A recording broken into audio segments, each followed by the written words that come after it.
তিনবার কাঁচা তেজপাতার ভিতরে এই দোয়াটি পরে যদি আপনি চালের ড্রামের ভিতরে রেখে দিতে পারেন, আল্লাহ পাক রব্বুল আলামিন অনেক বরকতের মালিক আপনাকে বানিয়ে দিবেন। আল্লাহ পাক আপনার অভাব অনটন দূর করে দিবেন। এটা একটি পরীক্ষিত আমল। একজন আল্লাহর ওলি সে আমলটা করেছেন, উনি এই আমলটা করার পরে তার প্রতিদান পেয়েছেন। সেই জন্য সারা পৃথিবীর মানুষকে তিনি মেসেজ দেওয়ার জন্য মানুষকে এটা জানাইয়া দিয়েছেন। এটা রাসূলুল্লাহ সুন্নাহ।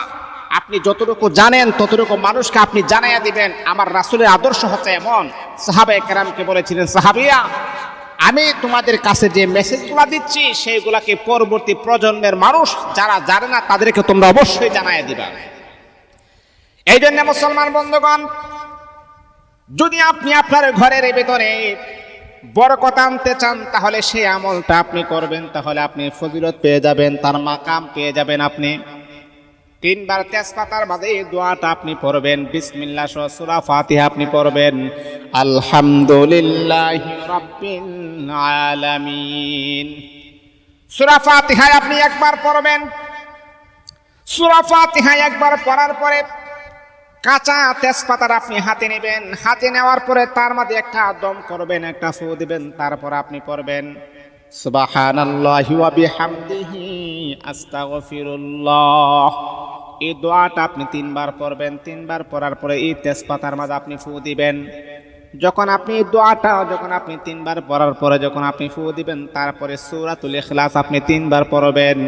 কুল হুয়াল্লাহু আহাদ আল্লাহুস সামাদ লাম ইয়ালিদ ওয়া লাম ইউলাদ ওয়া লাম ইয়াকুল লাহু কুফুয়ান আহাদ। আল্লাহ পাক রব্বুল আলামিনের পরিচয় নামক যে সূরা, সূরাতুল ইখলাস আপনি তিনবার পড়বেন। আরে আল্লাহ তাআলার বান্দা, তারপর আপনি তেজপাতার মাঝে আপনি ফু দিবেন। তারপর আপনি আরেকটা আমল করবেন। আল্লাহ পাক রব্বুল আলামিনের পেয়ারা হাবিব মুহাম্মদ সাল্লাল্লাহু আলাইহি ওয়াসাল্লামের উপরে তিনবার আপনি দুরূদ শরীফ পড়বেন।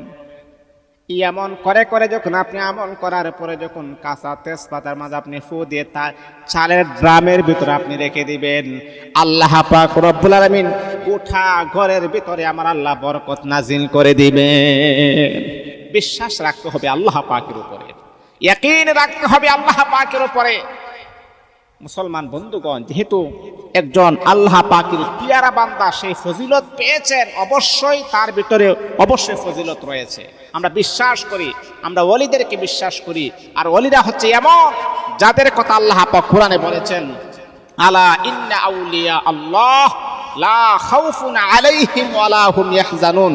ওলিদের কোনো ভয় নাই, চিন্তা নাই। আল্লাহ পাক রব্বুল আলামিন তাদেরকে আমার আল্লাহ বড় পছন্দ করেন।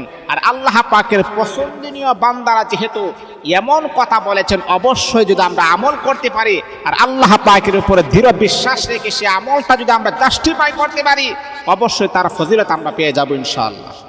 আপনি পড়বেন, আপনি ফজিলত পাবেন। আপনি বিশ্বাস করেন, আল্লাহ পাকের কোরআন কখনো মিথ্যা মেসেজ মানুষকে দেয় না। আপনি যদিও তার কথা ধরেন, এই আল্লাহর ওলির কথা যদি আমি মানলাম না, কিন্তু সূরা ফাতিহা, সূরা ইখলাস এটা কোরআনের আয়াত। কোরআন আয়াত না? এটা সূরা ফাতিহা কোরআনের আয়াত না? সূরা ইখলাস বরকতপূর্ণ একটি সূরা, যে সূরার ব্যাপারে আল্লাহর রাসূল বলেছেন তিনবার যদি কোনো ব্যক্তি সূরা ইখলাস পাঠ করে তার আমল নামার ভিতরে একটা কোরআন শরীফ খতমের সওয়াব আমার আল্লাহ দান করে দিবেন। আল্লাহু আকবার, আল্লাহু আকবার। এই জন্যে মুহতারাম হাজিরিন, এই বিশ্বাস রেখে, এই ভরসা রেখে আল্লাহ পাকের কাছে আমলগুলা করবেন, দেখবেন আপনার ঘরের অভাব দূর হয়ে যাবে।